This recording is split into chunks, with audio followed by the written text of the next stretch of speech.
Gravando. Então, nesse primeiro momento, nós falamos, então, dos fatores sociais da criminalidade. Falamos da primeira classificação, infância abandonada, que comporta pais separados, lares desestruturados, crianças em sinais de trânsito e viciados. Vimos aqui essa questão, isso aqui é uma citação de um autor, né, de um livro de criminologia. Pediram para ingressar de novo, vou ter que voltar. Ok. Então, espera aí que ficou ruim.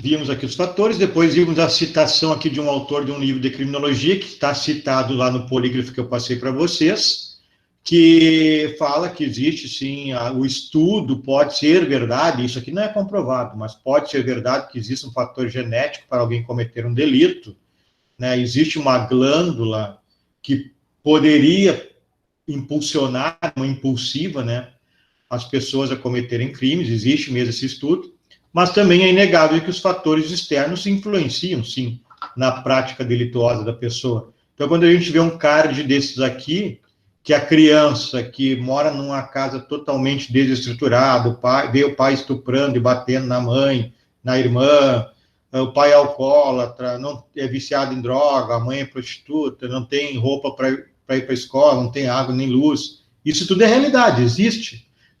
Nós não vemos muito bem isso, mas existe. Então, será que é verdade que essa criança ela tem uma 100% de possibilidade da escolha? Ou ele sofre influências na hora da escolha? Então, é algo para se refletir, pessoal.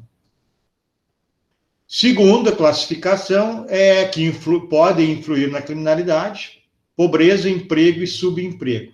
Existem estatísticas que demonstram que os crimes patrimoniais são realizados na maioria absoluta e esmagadora por pobres.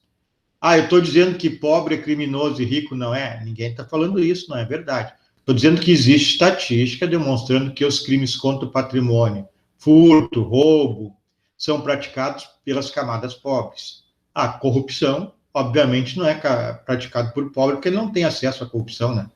Não tem acesso a atividades empresariais, políticas, etc. A pobreza é financeira também, ó, que eu estou falando, mas também tem a educacional e moral, aqui influi muito o que eu aprendo, os valores que eu aprendo na minha casa. Vendedores ambulantes, homem placa, nós já vimos em Cachoeira numa época isso, são considerados subemprego e as pessoas acabam aceitando porque não tem outro emprego que com garantias de direitos trabalhistas, então acabam aceitando qualquer emprego. E isso leva para situações desagradáveis, muitas vezes, pode influenciar na prática do crime. Aqui tem uma citação: entre 55 e 90 milhões de pessoas passaram a condição de pobreza extrema em 2009 no Brasil. É de 2009, agora na época de pandemia certamente piorou, devido à recessão mundial resultante da crise financeira internacional. Mais de 1 bilhão sofre de fome crônica no mundo todo. Segundo pesquisas, 54 milhões de brasileiros são pobres, isso significa que 4 em 10 brasileiros poderão viver em miséria absoluta. Esta retira o resquício de dignidade humana que a pobreza ainda não subtraiu ao homem, a fome, né, pessoal? Então, a fome, obviamente, também pode influir na prática criminal. Aqui a gente tem um card, né, das crianças, e é normal, nós vemos isso no Brasil, as crianças no meio dos lixões procurando alguma coisa para ver se vendem ou se comem até, inclusive, e até resto de comida a gente vê que comem. Os meios de comunicação também, pessoal, são fatores que influenciam, né? Então, a TV, por exemplo, eu não sou contrário a que a TV tenha que fazer tem que ter um controle, nem um meio de comunicação. Mas eu sou favorável que os pais controlem os seus filhos. Mas a gente sabe que não há esse controle em muitas famílias, principalmente onde as crianças ficam sozinhas, etc., para os pais trabalharem ou para ir ao mundo. Então, na TV, hoje, a banalização do sexo, o jeitinho brasileiro, o jeitinho de se sair bem, né, de levar vantagem em tudo, isso é banalizado nos meios de comunicação. E isso cria, sim, um sentimento nas crianças, pô, a pessoa se dá bem, né, ela se dá bem, então eu também vou fazer. Então, é um problema que a gente tem nos meios de comunicação, que a solução deveria ser os pais controlarem o acesso para as crianças. Mas a gente sabe que nas nossas famílias é difícil. Programas sensacionalistas. Esse é um problema que a gente tem. Nós temos alguns problemas policiais sensacionalistas, que eles acabam influenciando na vida das pessoas. Ou porque mostram o traficante que se dá bem sempre, que é rico, mostram as casas luxuosas na favela, ou quando nos passam uma sensação de insegurança que não é real. Já falei para vocês, e vou esclarecer de novo, é 100% correto que a sensação de insegurança que nós temos, ela é muito maior do que a insegurança real. E isso, um dos motivos são esses programas de TV. Então, todos os dias tu vê lá, programas de TV, na rádio, mataram tantos na cidade, tantos furtos, tantos roubos, e a gente fica apavorado.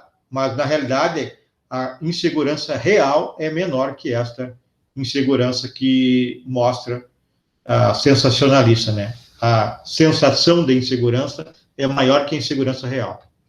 E a internet também possibilitou prostituição, tráfico de drogas, tudo pela internet. Então, também, esses meios de comunicação também, então, são fatores que podem influenciar alguém a delinquir. Habitação, submoradias, né? Uma peça, nós sabemos que nas nossas favelas tem uma peça e diversas pessoas moram juntas. Ali os pais fazem sexo entre eles, ou até com uma filha, um filho, enfim, e todos os outros vendo. Isso acontece. Não adianta a gente querer tapar o sol com a peneira, porque acontece, né? Moram os pais e mais diversos filhos numa peça, vai acabar acontecendo. É um instinto, a questão do sexo. E agora, na pandemia, a gente viu aí diversas reportagens das pessoas nas favelas, aqui em casa, em uma peça e um banheiro, moram 9 pessoas. Então, infelizmente, acontece. Isso acaba sendo um fomento para a prostituição e para o tráfico, né? Essa falta de valor moral, essa situação caótica que vivem, aí o adolescente lá vê o traficante na boa, com a baita de uma casa, e ele lá, morando numa peça, vendo o que acontece entre os pais, até pais e filhos. E acaba, então, sendo um fator também que influencia ao adolescente, a criança, até o adulto, a ir para o tráfico. Até eu assisti eu li, pessoal, uma entrevista do Ney. Ney é um traficante, nem, é um traficante do Rio de Janeiro que está preso num presídio de segurança máxima desses federais, desses novos. Ele foi líder do tráfico por muitos anos no Morro Carioca.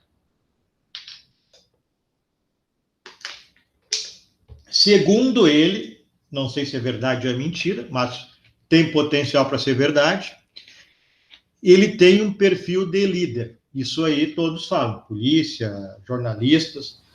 Tanto que ele conseguiu liderar o tráfico diminuindo a questão da matança, porque ele entende que se matar muitas pessoas atrai a polícia. Então, ele preferia traficar sem matar. Ele conseguiu introduzir isso até o momento de ser preso.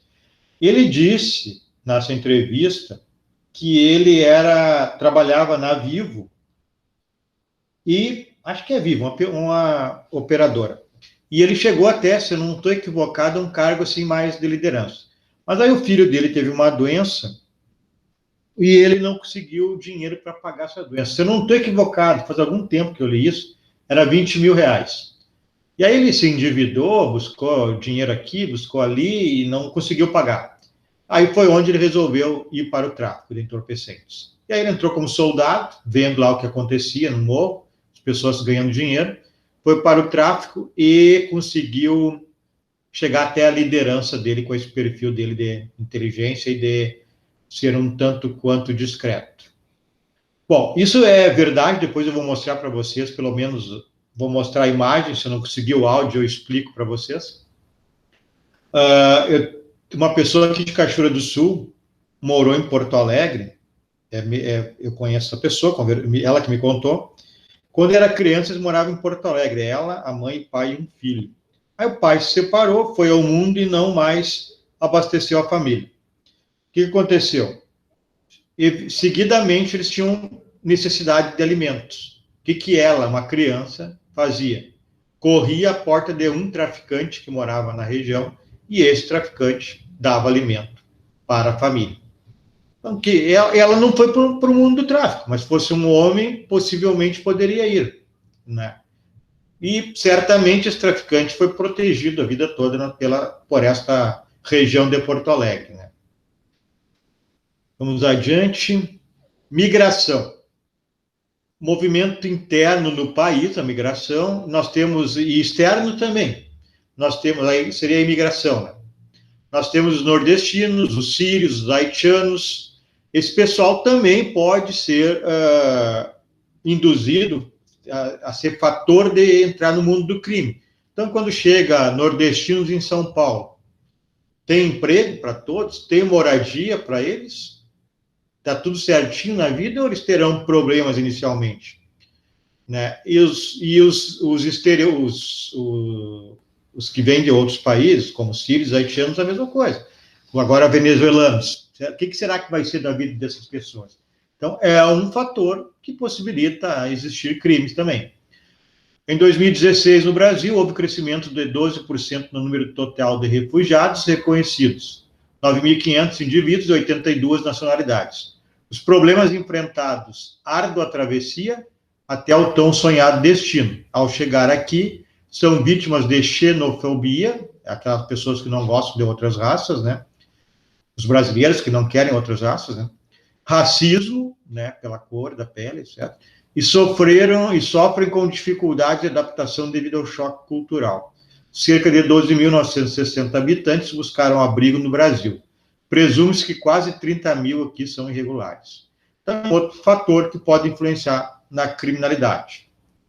Crescimento populacional. Nós já estudamos na semana passada as escolas da criminologia. Lembram da escola de Chicago, a ecologia criminal? É essa situação, o crescimento desordenado da população, das suas moradias, subemprego, fábricas que atraem multidões, atrai prostituição, atrai drogadição, atrai essa questão dos indivíduos ambulantes, aí, os vendedores ambulantes, né? Tudo isso são considerados subempregos, a questão da submoradia, tudo isso, então, são potencializadores para a prática criminal. Preconceito, né? Nós ainda vivemos um choque, ainda vivemos as consequências da escravatura, né? Quando aboliram a escravatura, 1888, esses negros foram largados, né? E aí que nascem as favelas do Brasil, no Rio de Janeiro, e tudo isso afunila hoje ainda os problemas oriundos desta época. Um dos grandes problemas do Brasil atual é ainda a consequência da escravatura. Números de presos, por exemplo, muito maior de presos negros do que brancos. O nível educacional dos brasileiros, do branco, mesmo pobre, é superior ao nível educacional do negro. Eu estou falando assim na educação formal agora. Nós teremos uma aula sobre isso, sobre políticas públicas. Mas se o nível médio do brasileiro, não recordo bem agora, é o 9º, 8º ano do ensino fundamental, do branco, do negro, é 2 ou 3 anos abaixo. Isso é uma média que tem. Salários também são abaixos, né, para os negros, então isso também fomenta a possibilidade de criminalidade. Então, aqui tem uma citação: o Brasil ainda lida com a questão da escravatura, dificultando o acesso de negros ao topo da pirâmide social. Após a escravatura, iniciaram-se processos de migração, favelização e instalação da violência nestes espaços. Nós temos uma série de problemas envolvendo a questão do preconceito. E, infelizmente, isso está ocorrendo todos os dias, além dessa questão das dificuldades, das oportunidades para essas pessoas que sofrem ainda o preconceito. Acho que eu não preciso nem comentar, né, pessoal?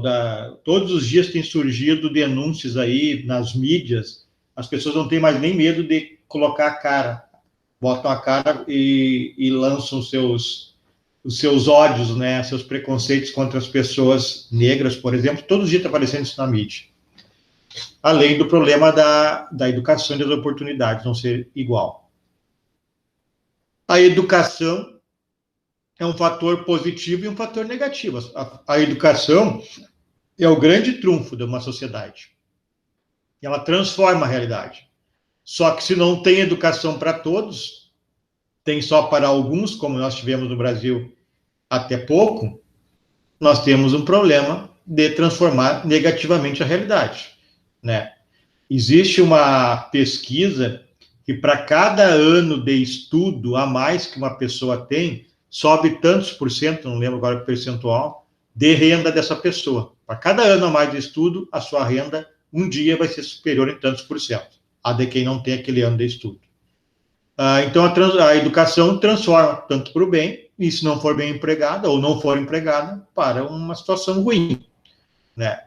Porque quem não estuda tem menos chances, menos oportunidades, menos trabalho, menos conhecimento, e pode ser um fator para desencadear na criminalidade.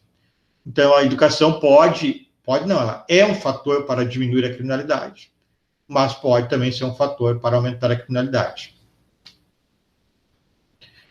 Bom, eu vou tentar agora mostrar para vocês aqui. Vou mostrar, se não aparecer o áudio, eu vou explicar o que é.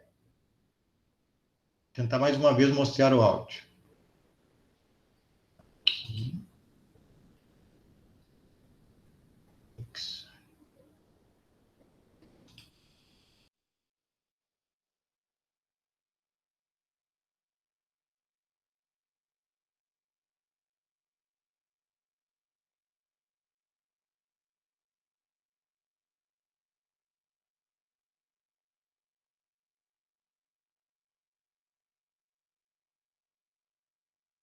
Não tem áudio, professor.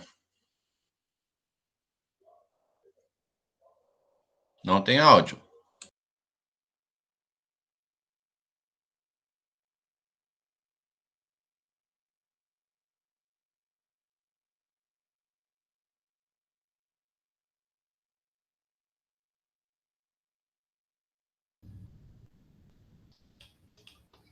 Bom, pessoal, o áudio não vai funcionar, não sei porquê. Então eu vou passar ali um minutinho ou dois, depois eu explico o que é essa situação.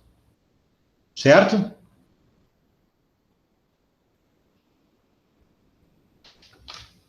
Vocês estão vendo aí agora a imagem?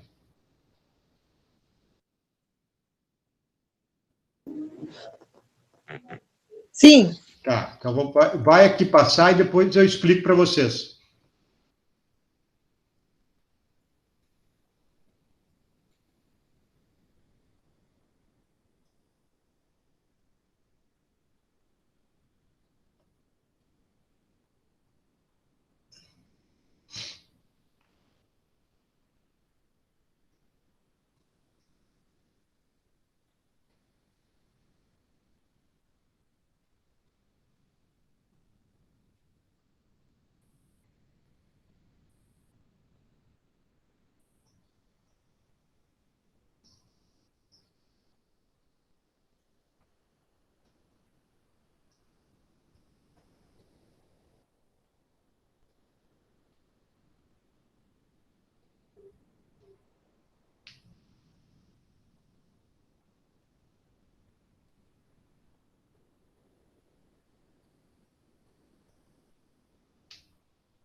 Bom, pessoal, o que quer dizer aquele slide ali? Vocês estão me ouvindo, né?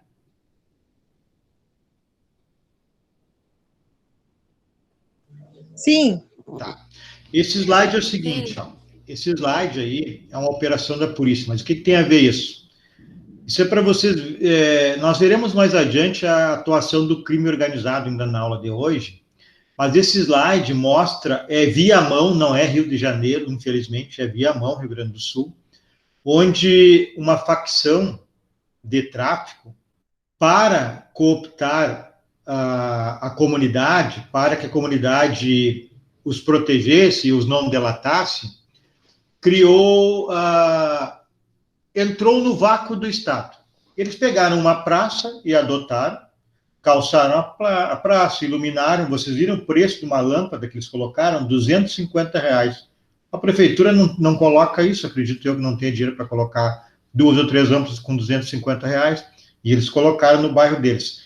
Calçaram rua, criaram lazer, bar, jogo de futebol, música, para convencer a população a estar do lado deles. E para terminar, a organização era tão grande, o Estado não aparecia. Pô, imagina só, tu mora num local, aí um traficante calça a tua rua, coloca uma lâmpada, urbaniza ali a praça do bairro, e o Estado não faz nada disso. O que tu vai fazer? Tu vai passar para o lado do traficante, é comum, normal. E muitos vão passar a admirar esses traficantes e vão delinquir com eles, vão entrar para o grupo de soldados dessa organização criminosa.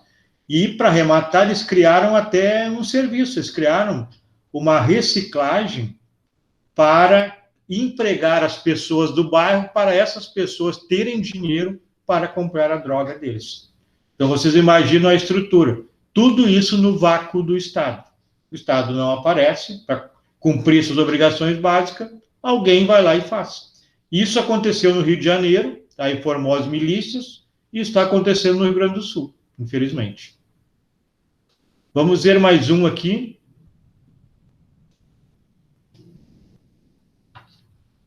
Esse aqui não adianta, que é o áudio, vocês não ouvem, não adianta. Vamos deixar. Certo? Vocês compreenderam o que quis dizer aquele slide ali do vídeo?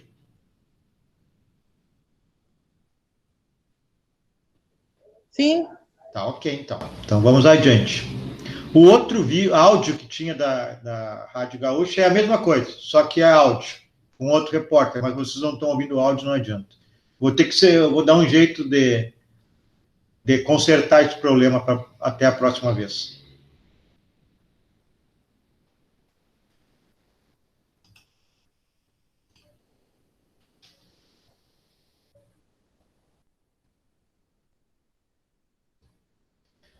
Bom, pessoal, até aqui esses fatores que influenciam na criminalidade, por que tem esse estudo?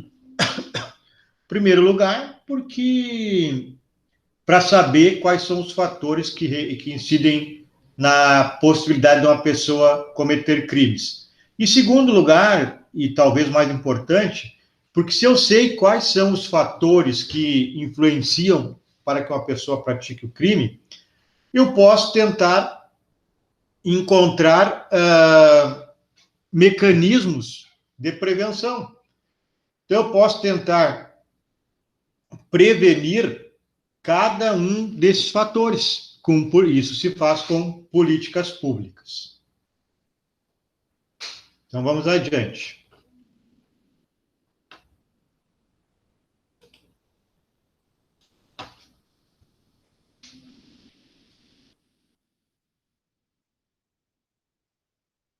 Mudando, então, de tema, direito penal do autor e direito penal do fato. Então, nós saímos dessa parte agora mais teórica da criminologia e vamos estudar alguns conceitos. Então, o direito penal do autor e do fato também é objeto de estudo da criminologia, e ele indica o quê? Que o direito penal do autor é aquele direito que ele se preocupa com o que a pessoa é e não com o que ela fez.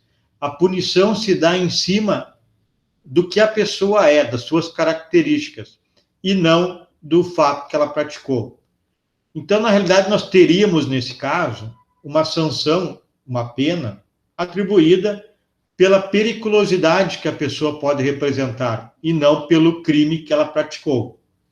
Isso culmina, termina em longas para fatos menos graves. Então, nós teríamos um direito penal, nesse caso, desproporcional. Penas longas, mesmo os fatos sendo menos graves. Isso ocorreu no direito penal alemão, na Alemanha nazista, onde se punia pelo que a pessoa era. Então, por exemplo, se punia homossexual, alguém pedindo para ingressar aqui, vou ter que abrir de novo. Então, isso ocorria na Alemanha nazista, onde o direito penal, ele punia as pessoas pelo que elas eram. Ele era judeu, podia ser preso. Alguém que casasse com um alemão de outra raça, não poderia, era crime também. Era cigano, também tinha legislação contra eles, assim por diante. Isso, então, é o direito penal do autor. Isso ocorreu na Alemanha nazista. Para vocês terem uma ideia, isso não é o direito penal de um Estado democrático de direito, mas existiu, e apenas por curiosidade, a nossa doutrina, ela identifica duas situações no Brasil, na lei brasileira, que seria uma espécie de um exemplo de direito penal do autor. Daí vocês vão entender o que quer dizer exatamente isso. Dosimetria da pena. Quando vocês forem estudar teoria da pena, vocês vão ver que são 3 fases que o juiz enfrenta para se chegar à pena final de o condenado. Durante esse cálculo de pena, na primeira fase e na segunda fase, principalmente, existem algumas possibilidades de aumento de pena ou até de diminuição em virtude da pessoa, Por exemplo, aqui tem um caso. Se ela é reincidente, é uma condição dela. A e B praticaram um crime. O A é reincidente e o B não. Os dois praticaram crimes junto. O A, que é reincidente, vai pegar uma pena maior que o B, que não é reincidente. Não estou dizendo que é errado, só estou dizendo que não deve ser feito. Eu só estou dizendo que isso é um resquício, segundo a doutrina, de um direito penal do autor. Agora, não é porque nós temos esse instituto que o nosso direito é do autor. Não, o nosso direito é direito penal do fato. Só tem essa questão aqui, que é um resquício do direito penal do autor. E tem outras questões também que falam da pessoa, da condição do indivíduo no cálculo da pena. Pode aumentar a pena pela sua condição. Não é um resquício de direito penal do autor. Não estou dizendo que está errado, que nós não vivemos no Estado democrático de direito por isso. É apenas um resquício para vocês entenderem o que é direito penal do autor. Na realidade, o nosso direito penal é o direito penal do fato, como regra. Então, se pune pelo que o indivíduo praticou e não pelo que ele é. A pena deve ser proporcional, nesse caso aqui, à gravidade do delito. Delito menos grave, pena mais baixa. Delito mais grave, pena mais alta. Então, é aquele fato praticado que vai ser objeto de cobrança e de punição. Não interessa quem fez, interessa o que foi feito. Esse é o direito penal, então, do fato que deve imperar nos Estados democráticos de direito. Prevenção da infração penal no Estado democrático. Como é que nós podemos prevenir o crime? Eu já dei uma pista, Quando ocorre a identificação de fatores sociais que influem no cometimento do crime, o Estado pode montar políticas públicas para tentar influenciar que aqueles fatores sociais que podem levar a pessoa a cometer o crime sejam diminuídos. Não vou dizer extintos, mas sejam diminuídos, tais fatores sejam diminuídos. Por isso que nós temos a situação que o crime é algo complexo e ele deve ser estudado com complexidade. Então, nós não temos receitas mágicas, porque elas são muito simples. Bandido bom é bandido morto. É comprovado que não adianta ficar matando bandido, que não diminui a criminalidade, porque o crime é um fator complexo e tem que estudar de maneira, então, também complexa. Um exemplo são identificar os fatores que potencializam o crime e atacar para diminuir esses fatores, prevenir. Mas isso é só um fator, existem outros que nós veremos ainda hoje. Então, tem que analisar esses vários fatores de contenção. Então, aqui, o que influi, por exemplo, na prática de um crime? A pena adequada, não muito pequena, não muito maior, aquela adequada, certeza da punição. O principal não é o tamanho da pena, pessoal. O principal é a certeza da punição. Isso já foi indicado, identificado, no livrinho que ele leitura para vocês, escrito em 1764 pelos Marquês de Beccaria, César de Beccaria, que o tamanho, a quantidade da pena não é o fator principal para inibir o crime. O fator principal, nessa questão da aplicação da pena, é a certeza que vai ser punido. Porque a gente sabe, o indivíduo pratica, muitas vezes, 3, 4, 5, 6, 10 crimes para depois ser punido. Um traficante, quantas vezes ele traficou para ser preso? Meio ano? 1 ano? 2 anos? Foi pego no primeiro dia? É muito azar, esse cara é azarado. Não é o normal, né? Então, a certeza da punição é o principal. Então, nós temos a mania de, temos que aumentar as penas não são adequadas. No Brasil, podem anotar aí, a maioria absoluta das penas são adequadas. Uma ou outra ali que nós podemos discutir, se é muito breve. A maioria são adequadas. Agora aumentamos o máximo da pena para 40 anos, não vai surtir efeito nenhum na redução do crime, podem ter certeza. Então, os espaços públicos são importantes, aí nós estudamos na aula passada da Escola de Chicago, relembrem dela. As políticas sociais de inclusão são importantes, tirar as pessoas de todas essas mazelas que nós falamos no início da aula. Iluminação pública é um fator. O desembargador e doutrinador Guilherme de Souza Nutti, ele tem uma obra bem interessante, Segurança Pública versus Direitos Humanos. Eu tenho essa obra. E um dos exemplos que ele dá, que na maioria não, diversos casos de estupro que ele analisou como juiz, a maioria se dava em local que não tinha iluminação pública. Então, é um fator que possibilita a prática de crime. Então, vamos botar uma lâmpada ali, que é um fator que reduz a possibilidade de um estupro, né? Emprego e renda, reinserção social. Eu vou falar da reinserção mais adiante. A prevenção ao delito, ela tem uma classificação.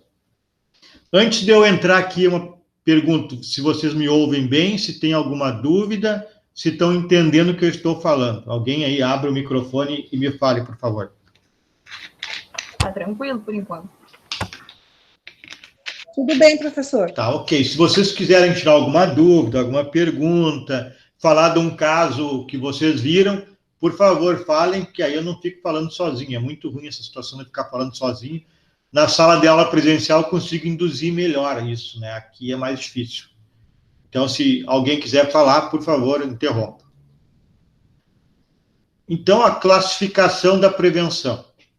Ela é classificada em prevenção primária, secundária e terciária. A primária é essa antes do crime, com a educação, emprego, moradia, família, direitos sociais. Essa classificação é cobrada em concurso público, pessoal, e exame de ordem. Classificação secundária. Aí é contra a seletividade penal.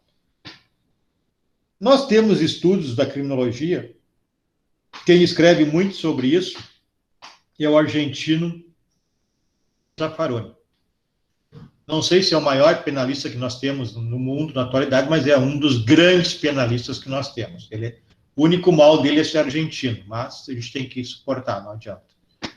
Não é xenofobia, tá? É brincadeira.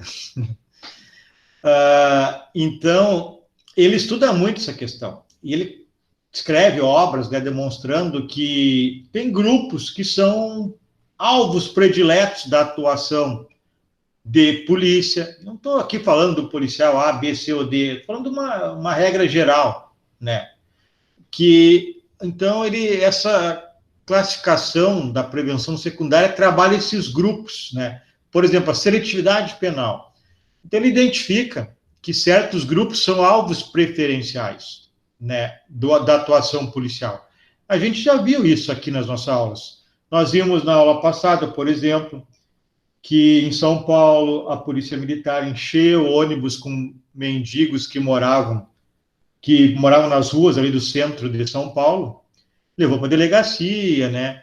Eram, se eu não me engano, 40 e 36, mais ou menos isso, eram negros, os outros, 3 ou 4 eram brancos, e nenhum tinha passagem policial, nenhum teve ocorrência registrada contra eles. Aí só deram uma volta de ônibus e a Polícia Militar largou no mesmo local. Por que isso? Por que ir direto nesses grupos, se não, as pessoas nem passagem policial não tinham? Não tinha investigação para dizer que estavam cometendo delitos. São alvos preferenciais, é isso que eu quero me falar. Esses grupos são selecionados para serem os alvos da atuação do Estado. Nós vimos também, um dia desse, na nossa aula, que um comandante de um grupo de polícia militar lá numa cidade do interior de São Paulo fez uma ordem de serviço que as patrulhas deveriam abordar e revistar sempre que houvesse um grupo de 3 pessoas. E escreveu, pasmem, principalmente se houvesse negros juntos. Então, é chato falar isso, as pessoas discordam, mas infelizmente é a verdade, há essa seletividade. Cada vez a gente luta para diminuir, acredito que até possa estar diminuindo com a comunicação que existe hoje, né, com essa questão de gravação por telefone, mas mesmo assim ocorre, a gente vê, né, ocorrendo bastante isso. E a classificação terciária, ela se dá na tarefa de ressocialização. Aí é achar maneiras para tentar ressocializar o preso, o que não é nada fácil e nós já falaremos disso. Alguém quer falar? Eu vi que alguém abriu, hein?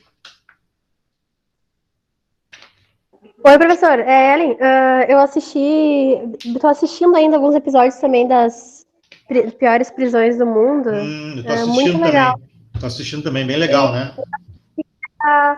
Agora eu não me lembro o país, mas bem legal, que é tipo não é uma prisão, eles ficam nos quartos, é que nem um hotel, muito legal. É a prisão mais segura do mundo.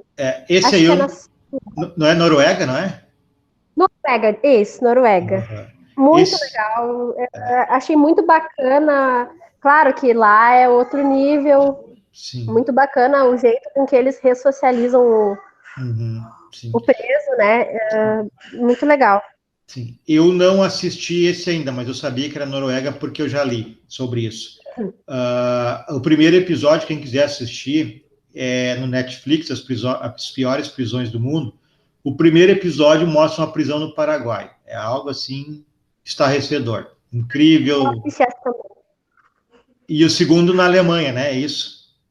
Também assisti. Eu acho que assisti quase todos. Assisti também no Brasil. No Brasil eu não vi ainda. Mas o primeiro e o segundo é no Paraguai, que é um caos, e o segundo é na Alemanha, que é totalmente diferente. Essa prisão da Alemanha, ela tem, além do cumprimento da pena, claro, né?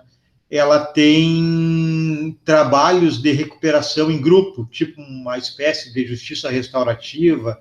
São trabalhos em grupo, com psicólogos, com os próprios presos juntos, né? Isso, eles se reúnem e fazem tipo simulações que controlam o humor deles. Por exemplo, Sim. numa situação que um lá matou o melhor amigo na piscina numas férias, por exemplo. Sim. Ele foi para prisão por causa disso. Aí eles simulam uma situação de uma pessoa irritando eles para ver como é que vai ser a reação dele. Isso aí. E são tipo terapias, bem legal né? também. Em grupo. Então é interessante, quem puder assistir, isso é bem interessante. E sobre a reincidência, já que depois eu vou voltar a esse tema, mas sobre a reincidência, dizer para vocês que a reincidência no mundo é alta. No Brasil, cada 100 presos, 70 no mínimo, até 75, voltam a praticar o delito. Então nós já temos o primeiro choque. que dinheiro mal empregado esse nosso, que de 100, 70, 75 voltam a cometer o crime. Então, nós estamos botando dinheiro fora. Mas ela é alta no mundo. Nos Estados Unidos, que é famoso por prisões, não sei o quê, é em torno de 50% a reincidência. Então, ela é alta. Agora, nesses estados como a Noruega, ela diminui bastante, né? Porque são outros processos de aprisionamento. Quem olhar, então, esse seriado Netflix vai entender o que eu estou falando e que a Ellen falou. A prisão de Maurício também é muito interessante. Na verdade, a de Maurício, o senhor já olhou? Não Da olhei. ilha? Não olhei ainda. Que ele é tipo um ditador, chegaram lá, os presos mandavam na prisão, né? Como isso acontece ainda em várias prisões do mundo. E aí eles chegaram com helicópteros, a polícia, armamento, tudo, e botaram os presos na linha, digamos assim. Sim. E eles vivem com medo lá dentro. Qualquer coisa que eles façam que saia do eixo, eles são severamente punidos. Então todo mundo é quieto, o cara chegou lá, eles são bem quietos, tem medo de falar coisas que não devem. Tu vê, assim, o medo que eles têm dos guardas. Eu assisti essa aí, assisti. Dá muito assunto olhar todos esses episódios. Muito... Valeu pela intervenção, Ellen. Bom, seguindo então, modelos de reação ao crime. Nós temos 3 modelos: o dissuasório, ressocializador e restaurador. O dissuasório, ele pretende reprimir o criminoso com a pena. Então, ele inibe a comunidade quando o criminoso é punido, né? Porque, a comunidade vê, olha, o indivíduo cometeu um delito, foi preso, então eu não posso cometer. Essa é a ideia da pena. Não está funcionando, mas é a ideia da pena, quando foi criada, é essa. Esse é o modelo, então, dissuasório. Dissuadir as pessoas, é um efeito pedagógico, né, em virtude da punição. Então, a pena aplicada aos imputáveis, aqueles que podem ser punidos, e aos semi-imputáveis. E aqueles que são inimputáveis, por exemplo, doente mental, que nós estudaremos em teoria do crime, é a medida de segurança, que é uma internação no manicômio judicial. E no presídio, é os imputáveis e os semi-imputáveis. Então, o modelo dissuasório pretende dissuadir que a população pratique delitos, punindo os criminosos.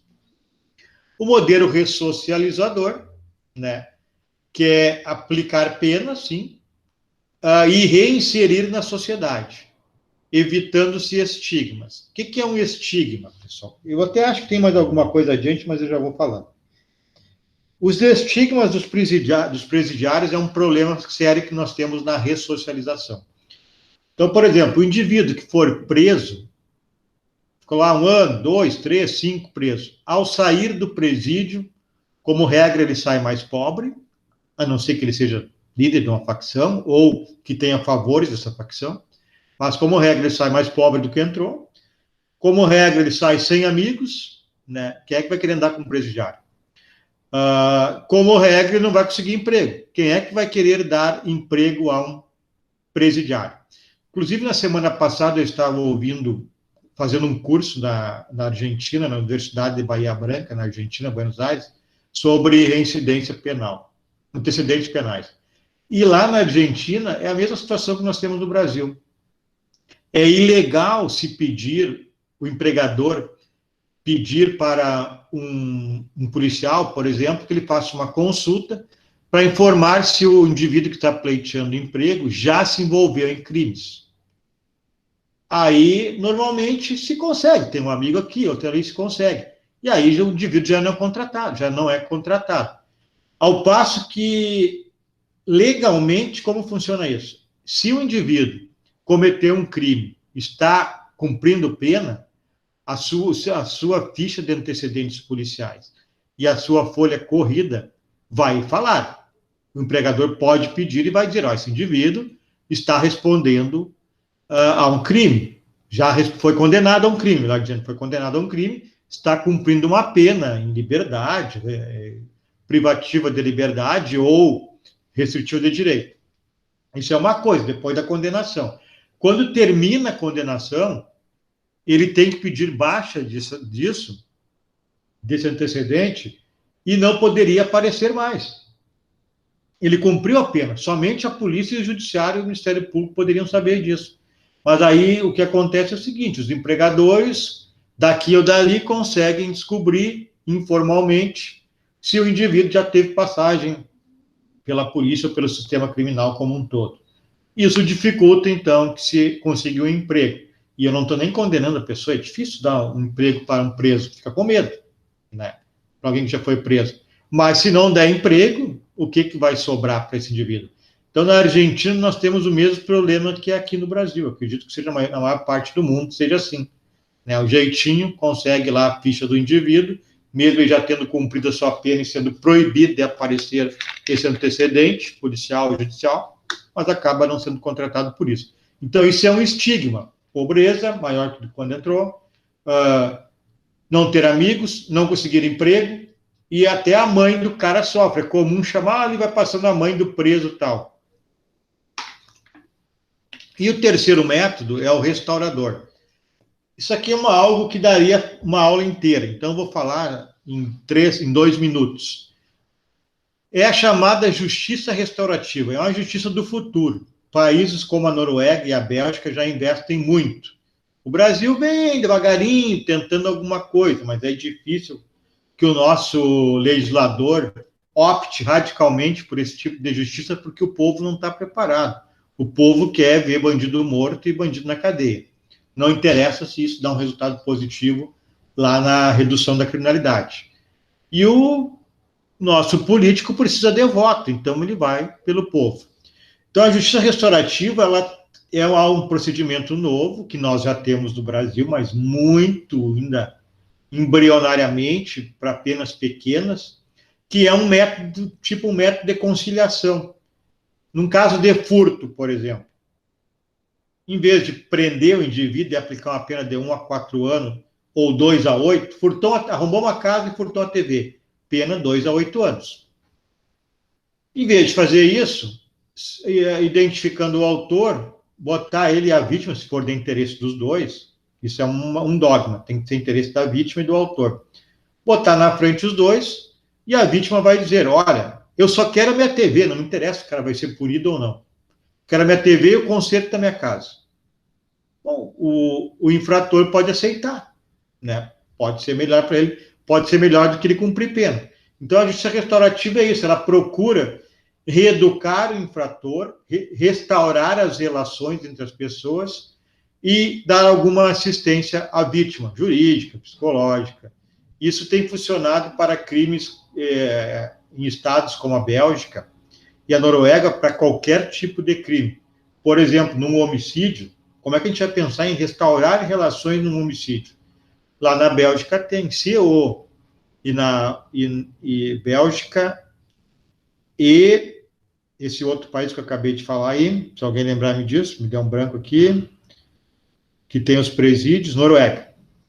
Existe essa justiça restaurativa para qualquer crime. Se o criminoso resolver participar desses processos de restauração, a família do morto, por exemplo, também resolver, não é que não vai ter pena privativa de liberdade para o delinquente, mas o juiz considerará isso na hora da sentença criminal. E crimes menores, se houver acordo, está morta a questão, não tem processo. Isso tem toda uma história para nascer, isso aí que não vai dar tempo de contar para vocês, mas tem toda uma história por trás disso aí. Essa justiça restaurativa, então, ela possibilita, por exemplo, a diminuição da reincidência. Isso já é comprovado no próprio Brasil. No Brasil, nos crimes de ameaça, quando há uma justiça comum, que é a JEC, e não tendo acordo punição, normalmente a ameaça ela se perpetua, ela vai sendo praticada de maneira reincidente, porque as pessoas se desagradam. Eu fui ameaçado, registro de ocorrência, e o quem me ameaçou é punido, porque ele não aceita acordo. E ele vai ser punido, vai ficar mais indignado, ele vai continuar ameaçando, essa é uma regra. Pelas práticas restaurativas que são possíveis no Brasil para crime até 2 anos, a ameaça é um deles, se demonstrou que quando há o acordo entre as duas partes, há uma restauração daquela amizade, nem amizade, mas daquela relação, a reincidência é muito pequena. Porque quem ameaçou entende que ele errou, por exemplo, porque ele ouve a outra parte. E aquele que foi vítima acaba aceitando os argumentos, mesmo que parcialmente, do infrator. E acaba que na redução da reincidência. Ok? Se alguém quiser fazer alguma pergunta, senão eu vou passar para mais um tema. Então, vamos adiante. Criminologia e crime organizado. Nós já mais ou menos falamos disso, então vou falar brevemente. Já falamos isso nos nossos slides aqui, que o Estado deve, então, prover as necessidades da população. Ele recolhe impostos para fazer estradas, para entregar luz, redes de água, redes de esgoto, abastecimento de medicamentos, abastecimento de alimentos, né? Uma rede, uma estrutura para que tudo funcione, né? A potencializar a geração de empregos, potencializar a educação, segurança, saúde. Essa é a função do Estado, né? Quando o Estado não ingressa nessa estrutura, ele não cumpre as suas obrigações, digamos assim, não cumpre as suas finalidades, o crime organizado ingressa nesse vácuo, que é o exemplo de Viamão, que eu já falei para vocês, é um exemplo que aconteceu aqui conosco. O Estado, a Prefeitura de Viamão, o Estado do Rio Grande do Sul e o nosso país, o Brasil, não entregou uma rua, não entregou uma praça iluminada, não entregou o trabalho, o crime organizado, o tráfico fez. Então, e aí acaba, né, isso ficando fora de controle, como nos Estados Unidos, e depois de uma coisa, entre aspas, boa para a população, porque a população acaba sendo beneficiada, obviamente que eu não estou defendendo isso, né, é óbvio, só estou dizendo que a população acaba aceitando isso porque ela é beneficiada. Mas depois vira o jogo, transforma nas milícias que passam a explorar as pessoas, como ocorre hoje no Rio de Janeiro. Quem era bem as pessoas que até tinham uma admiração pelos criminosos no Rio de Janeiro, hoje a maioria repudia as milícias porque elas estão sendo maltratadas pelas milícias. O Brasil é signatário, então, da Convenção de Palermo, e essa convenção, só para vocês terem conhecimento, que define o que é, que é o crime organizado. E o Brasil segue, então, esse conceito, que vocês podem achar lá na internet. Uma classificação aqui sobre organização criminosa, temos dois tipos, tem mais, mas uma das classificações, organização criminosa mafiosa, que são aqueles grupos violentos, que intimidam as suas vítimas, que tem uma hierarquia na sua estrutura, que distribuem tarefas, começa no soldado e termina no chefe, cada um tem a sua função bem definida, tem postos de comando, e eles usam da violência. Normalmente, na sua estrutura, existem agentes públicos, empresários, e os executores, que são os soldados, né? Exemplo é mais conhecido, o cartel de Cali, na Colômbia, que é de tráfico, a Camorra, na Itália, a máfia italiana é uma das mais conhecidas, e muitas outras, japonesa, Yakuta, por exemplo.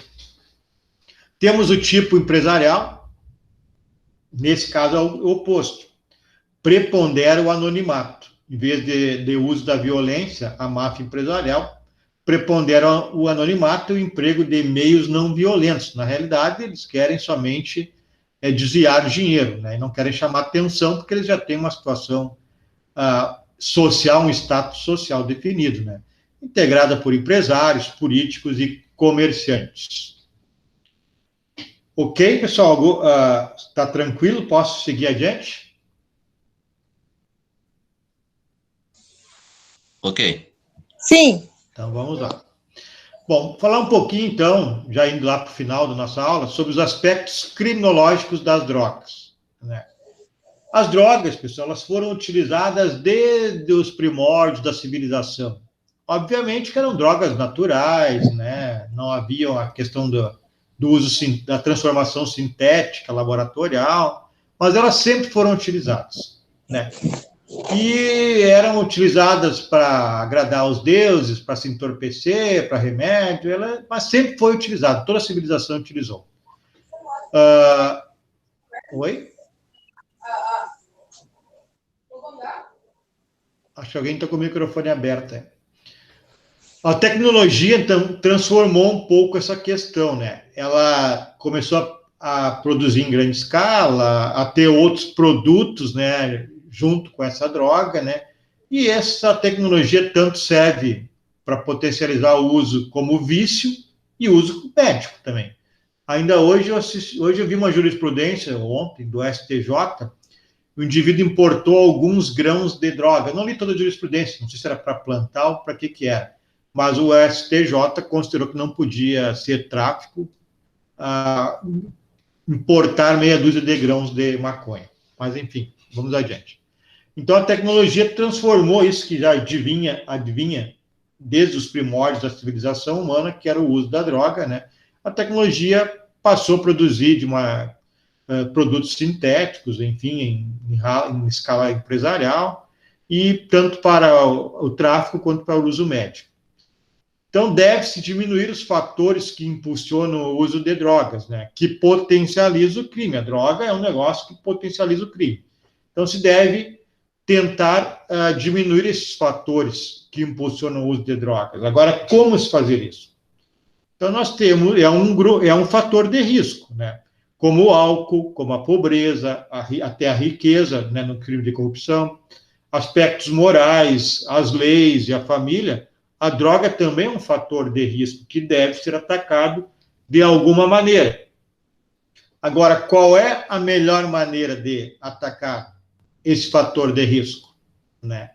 Então, vamos dar uma olhada. Prevenção formal ao uso de drogas. Prevenção primária, né, é o uso da lei, aplicar a lei existente no país, o uso dos esportes para tirar essa gurizada da possibilidade de ir para o vício, planejamento social, urbanização, das favelas, né, etc. Prevenção secundária, cumprimento da pena e tratamento médico, e a prevenção terciária, recuperação e reinserção depois de estar preso e ainda continuar sendo drogadito. E um aspecto importante é a prevenção informal, né, com palestras, atividades educativas. Na minha opinião, essa prevenção informal ela tem mais efeito do que a prevenção formal, que é a lei.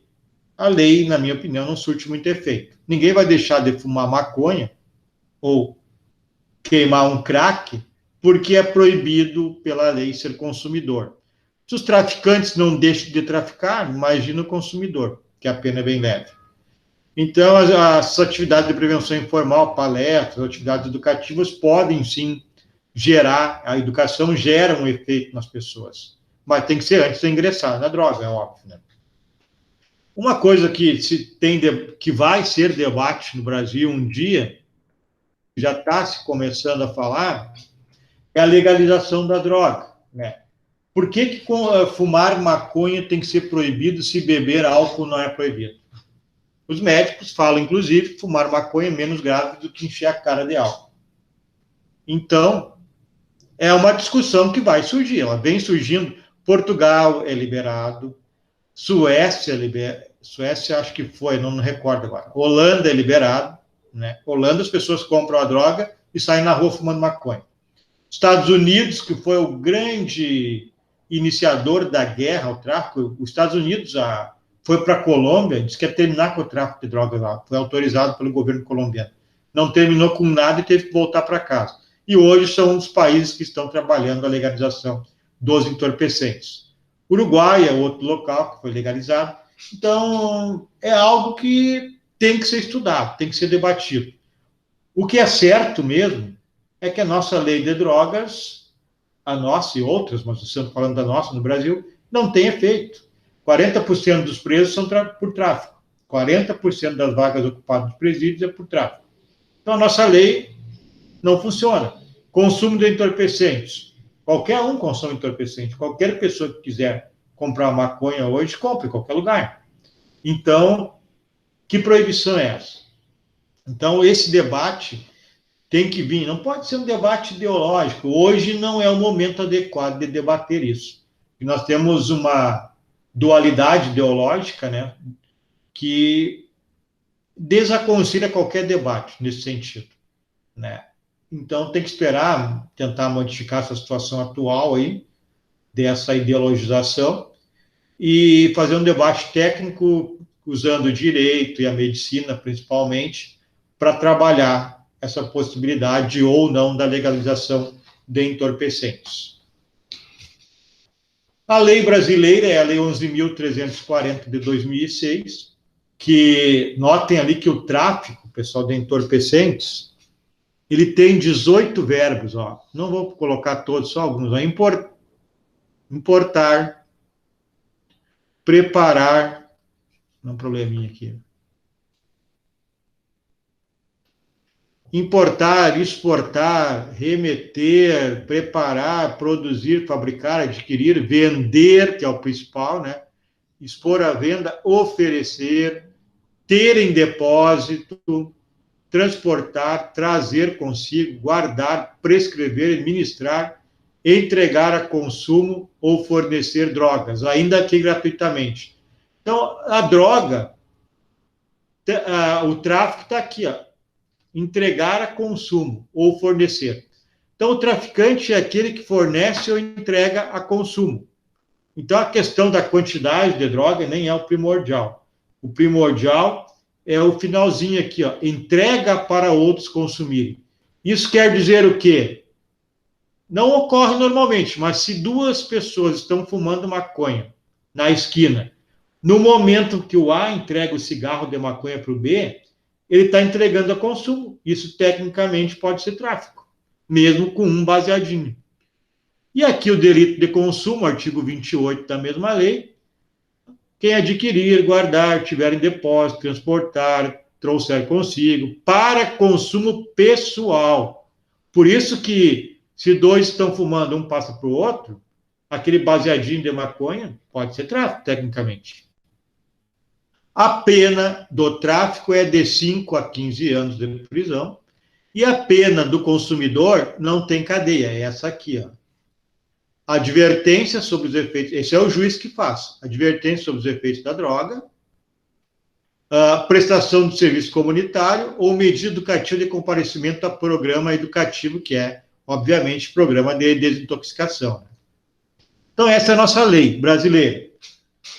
O que eu posso dizer para vocês é, a nossa lei não está funcionando. Tem algo melhor? Não sei. É bom legalizar? Eu até tenho algum gosto pela ideia, mas temos que debater muito bem antes de legalizar. É um passo grande. Eu tenho, pelos meus estudos, pelas minhas pesquisas, eu tenho assim, uma ideia de favorabilidade a isso. Por que a maconha tem que ser proibida e o cigarro não é? Por que a maconha tem que ser proibida e o álcool não é? E se nós avaliarmos a semana passada, nós estudamos que a lei seca nos Estados Unidos, 1920, foi fomentadora, criadora de um aumento expressivo da criminalidade e onde nasceu a máfia para produzir bebida clandestinamente. Então, nós temos que estudar. Mas o que é certo, que eu posso falar para vocês, é que não está dando certo. A nossa lei não está dando certo. Qual é a melhor solução? Temos que ir para o debate. Falando para vocês rapidamente agora de duas coisas aqui, o garantismo penal e o direito penal do inimigo. Já temos alguns slides pela frente. Garantismo penal, dá para ser bem sucinto. O que é garantismo penal, pessoal? As pessoas falam muito mal do garantismo penal. Tem um livro de 2 promotores que é Demonologia, não lembro, Bandidolatria. Fala muito mal do garantismo penal, fala mal do criador do garantismo penal, que é um juiz italiano, um dos maiores expoentes do direito no mundo hoje, tem 80 e poucos anos, o Ferraioli.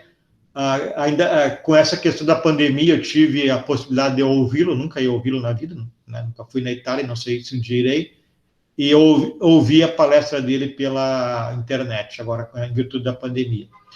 Então, ele criou essa teoria. O que é isso? É nada mais que cumprir a lei. A lei está na Constituição, com os direitos fundamentais nossos, inclusive de quem está respondendo um crime, é só cumprir isso. Então, aqui tem alguns exemplos, vou citar 2 ou 3. Não há pena sem crime. Não há crime sem lei. A lei anterior que diga que é crime. Que mais? Não há lesão ou perigo de lesão a bem jurídico se não houve conduta. Então, pensar não é crime. Eu posso pensar em matar 10, não é crime. Não se pune conduta sem culpabilidade. E aí por diante. Não há o devido processo legal sem uma acusação formal. Realmente o indivíduo do que ele está respondendo. Isso é o garantido penal. Nada mais do que observar a lei e as garantias processuais disponibilizadas na Constituição. Ao contrário, temos o chamado direito penal do inimigo, que é uma teoria criada por Gunther Jacobs. Ele baseia-se no contrato social do Jean-Jacques Rousseau. O contrato social é aquela ficção que nós assinamos um contrato, que o Estado vai me dar segurança e eu dou parte da minha liberdade para ele. O Jacobs divide a pessoa em duas categorias, o cidadão e o inimigo. O cidadão é aquele que comete poucos crimes pequenos, ele tem todos os direitos. E o inimigo é aquele que comete crimes gravíssimos ou reincidente, e ele não é cidadão e não tem direito nenhum. Ele tem que sofrer punições severas e não ter os seus direitos fundamentais observados. Esse direito penal do inimigo, ele possibilita o adiantamento da punição. Por exemplo, hoje, se eu comprar uma arma com a intenção de matar alguém, eu posso até responder pelo crime de porte de arma, mas não por tentativa de homicídio, porque eu não tentei matar. Pela teoria do direito penal do inimigo, poderia punir essa pessoa por ter comprado a arma, tanto por porte quanto por tentativa de homicídio. Ela também autoriza restrições às garantias processuais. Por exemplo, nos Estados Unidos, nós podemos ser detidos pelo FBI para averiguações, não lembro quantos dias. O FBI pode analisar os nossos dados bancários sem autorização judicial. Os nossos sigilos podem ser quebrados sem autorização judicial. Por que isso é ruim? Porque a autoridade policial, ela trabalha no fogo, no flagrante, flaglária, no momento da prática ou dos problemas que estão ocorrendo com a criminalidade, sob a pressão da população. Então, a autoridade policial, ela quer resolver o problema de qualquer maneira, apresentar uma solução. Então, ela analisa as questões durante o problema, durante o fogo, o flagrante, ao passo que o juiz vai analisar no gabinete, com tranquilidade. Então, essa é a vantagem, por isso que os nossos sigilos somente são quebrados com autorização judicial, porque ele analisa com coerência. Bom, esse fato praticado por esse indivíduo é ensejador da quebra do sigilo bancário? Sim. A polícia tem mais dificuldade de fazer isso, porque ela está num momento difícil, de pressão. Então, às vezes, pode fazer coisas que não deveria. Nos Estados Unidos, então, tem essa possibilidade, porque há o chamado direito penal do inimigo. As críticas são essas, né? Que os principais alvos dessa política de direito penal do inimigo são imigrantes. Por exemplo, temos pessoas presas na prisão de Guantánamo, pelos Estados Unidos, que são dessas pessoas lá da Arábia, que eles não têm nem acusação formal, não sabem do que vão acusar eles, mas só porque eles eram amigos de fulano de tal, foram presos. Isso é direito penal do inimigo. Bom, a questão da pena, pessoal. A pena, ela tem duas motivações. A primeira é prevenção especial e a segunda, prevenção geral. Não está funcionando, vocês já vão ver por como, vão concordar comigo. Prevenção especial é a seguinte: se alguém é preso quando comete um crime, esse alguém vai ter um efeito pedagógico na cabeça dele. Bom, eu cometi um crime e foi preso, então eu não posso cometer outro. E, além disso, em tese, se ele está preso, não pode cometer crimes. Então, nós vimos que isso foi um ideal que surgiu quando criaram as penas, que não tem mais validade. As pessoas estão dentro dos presídios e continuam cometendo delitos na rua. As pessoas estão presas e não têm efeito pedagógico nenhum, elas continuam delinquindo quando saem de lá. E prevenção geral seria na população. A população vê, o indivíduo lá está preso, olha, ele cometeu um crime e está preso, então eu não posso cometer. A gente sabe que a criminalidade só aumenta. Então, os efeitos da prisão não funcionam. Então, é algo que tem que ser estudado, e se entender por que está ocorrendo isso. Por que a pena não cumpre a sua função? Não cumpre, né? E a pena de morte, pessoal? Ela tem função de prevenir? Não tem. É comprovado por pesquisas na Espanha e nos Estados Unidos que ela não determina a diminuição da criminalidade. Foi feito na década de 80 a pesquisa nos Estados Unidos e uma na Espanha. As duas demonstraram que a prisão ela não tem efeito de dissuadir a prática criminal. Tanto que o corredor da morte dos Estados Unidos é lotado, né? Sabe disso. E, além disso, nós temos a questão do erro judicial. Nos Estados Unidos era muito comum. Agora tem o DNA ainda que ajuda, mas mesmo assim, nós temos muitas pessoas que foram mortas ou chegaram às portas de morrer por erro judicial, foram condenados à morte. E se morrer, não tem volta.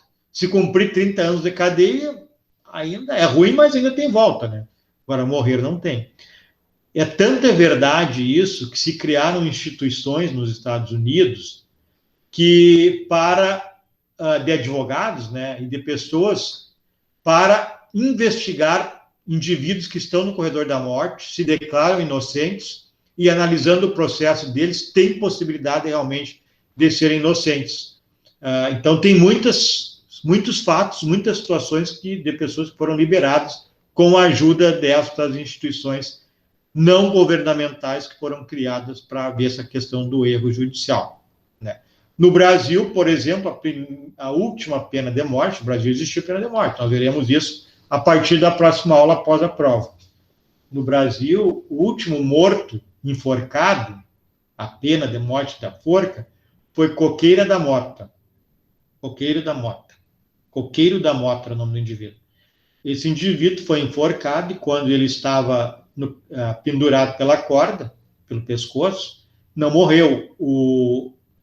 O carrasco, que é quem executa, teve que subir nas costas dele, inclusive, para ele morrer. Passados alguns anos, se chegou à conclusão, se descobriu que ele era inocente. A partir desta data, Dom Pedro II passou a comutar todas as penas de morte em outro tipo de pena. Então, a pena de morte continua existindo no Brasil, mas Dom Pedro II não aplicou mais nenhuma depois desta. Então, foi a última pena de morte que ocorreu no Brasil e foi injusta. E esse indivíduo não volta mais, né?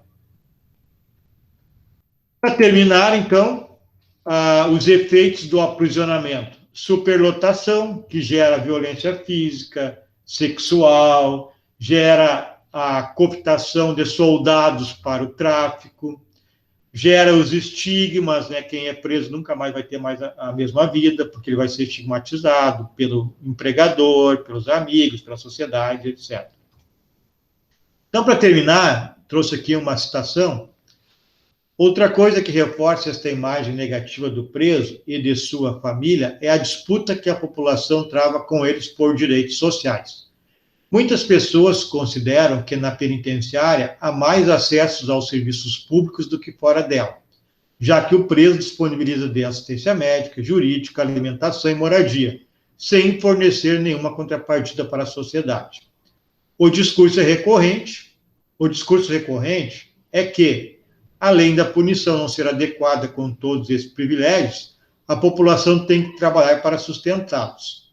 2 exemplos disso são os questionamentos sobre o auxílio-reclusão e sobre os direitos humanos do detento. Bom, para me encerrar, eu quero falar sobre o tal de auxílio-reclusão, só para vocês não cometerem um erro. O auxílio-reclusão não é algo que se dê para o preso, para a família do preso. Não é verdadeiro isso. O auxílio-reclusão é pago, né, é um valor pago ao preso que trabalhava formalmente, com carteira assinada. Então, o indivíduo trabalhou lá 5 anos, está trabalhando, comete um crime, vai para a cadeia. Esse indivíduo ele tem direito ao seguro, né? Que qualquer um de nós aqui que se acidentasse teria. Nós temos direito ao seguro, porque estamos carteira assinada, trabalhamos segurados no INSS. O preso é a mesma coisa. Se ele trabalhar, porque ele contribuiu, vai ter direito a sua família desse auxílio. Mas se ele não trabalhar, a maioria esmagadora dos presos não trabalha, né, pessoal? A maioria esmagadora dos presos não tem um emprego formal. Então, a maioria não recebe esse seguro, esse auxílio reclusão. Né? Então, isso é uma ficção que inventam aí, que se espalha para as pessoas acreditarem que o preso ganha lá tanto assim, não deveria. Na realidade, é um seguro que ele criou, ele mesmo fez esse seguro e está recebendo. Certo, pessoal? Alguma pergunta, alguma questão? Professor, referente ao... o senhor está falando, durante todo o tempo de prisão ou é períodos ou meses, que nem nos outros casos de garantia de seguro? O tempo que ele estiver dentro do presídio, sem trabalhar, sim, recebe. A família, né? Entendi. A família dele recebe. Mas se ele pegar, por exemplo, 20 anos de prisão, ele vai cumprir, dependendo, agora mudou a lei, tem um prazo que ele cumpre fechado. Esse prazo pode chegar atualmente, pela nova lei, pacote anticrime, até 70%. Obviamente que isso é um cara reincidente, que certamente não trabalha formalmente, então não vai ter esse direito. Um traficante não trabalha formalmente, por exemplo. Então, na realidade, quem vai receber esse auxílio reclusão são pessoas, normalmente, que não são reincidentes. Quem é o traficante que vai trabalhar formalmente? Raríssimos os casos, certamente. Quem é um homicida contumaz que vai trabalhar formalmente? E eu creio que seriam raros os casos, né? Mas o cara vai trabalhar ali por um salário mínimo, se ele traficando ganha muito mais. Então, são poucos, é pouca incidência disso. E é por esse período. Se ele tem 20 anos, ele tem que ficar 8 fechado, ou 6, ou 5, vai ser por esse período. No momento que ele sair, aí ele já pode trabalhar. Aí já modifica e não recebe mais. Não sei se era essa a indagação. Era nesse sentido, sim, eu tinha essa dúvida, sim. Tá, ok. Como eu disse, na realidade, certamente é a minoria que recebe. Preso não trabalha formalmente, antes de ser preso. Não sei aqueles casos esporádicos. Pergunto para vocês sobre o TDE da semana passada. Alguém tem alguma dúvida, alguma pergunta?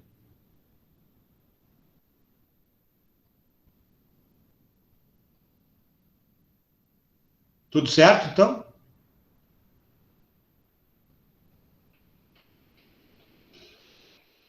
Bem, se não tem perguntas, então a semana que vem, se eu não estou equivocado, vamos olhar para o plano de aprendizagem, mas acho que é a nossa prova. Se é realmente a nossa prova, ela estará disponibilizada às 19 horas. Durante o dia ela estará disponibilizada, da próxima sexta-feira. Creio que sejam 10 questões objetivas e 2 dissertativas, sobre até o conteúdo de hoje. E vocês terão aí 4, 5 dias, 5 dias para resolver. Então, de sexta até terça ou quarta, vocês terão prazo para resolver. Ela pode resolver com tranquilidade, podem consultar aí a internet, o material, sem problemas nenhum, sem problemas. O período agora é excepcional, nós estamos atuando de maneira excepcional também. Certo? Tudo bem? Então, boa noite a todos. Professor? Oi, pode falar, Jefferson. Eu fiquei com dúvida. A prova ela não encerra no mesmo dia, então? Nós fizemos provas, o senhor abre na sexta e ela fica... Sim.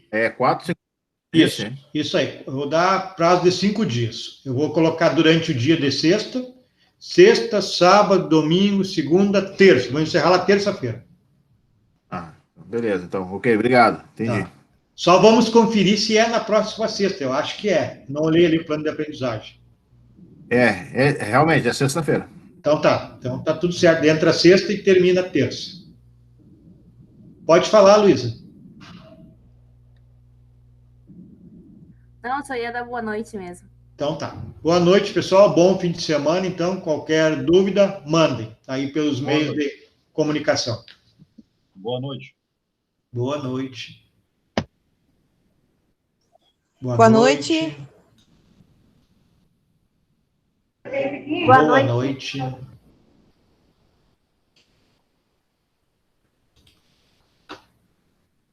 Boa noite, Thaís. Boa noite a todos, então, saindo.